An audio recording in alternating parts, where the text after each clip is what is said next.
Okay, y'all know I had to share with you my favorite forage greens this holiday season. So here is a little sneak peek of a photo shoot foraging run we did. We had magnolia branches, we had all kinds of pines, and then there's actually, these are crepe myrtle greens. I mean, we went all out with the different greens. You can see here, we loaded them all up. In this case, it was literally buckets of greenery that we foraged, and we made this incredible installation. And if you've seen previous videos, you know.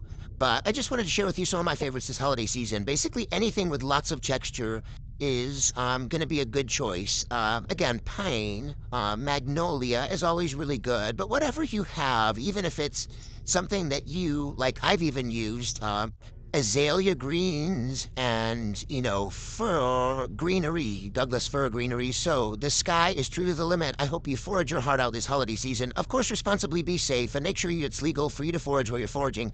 But I hope this inspires you to use all the awesome greens within your reach, greens and otherwise, to make your holiday decor dreams come true. See you on the next video.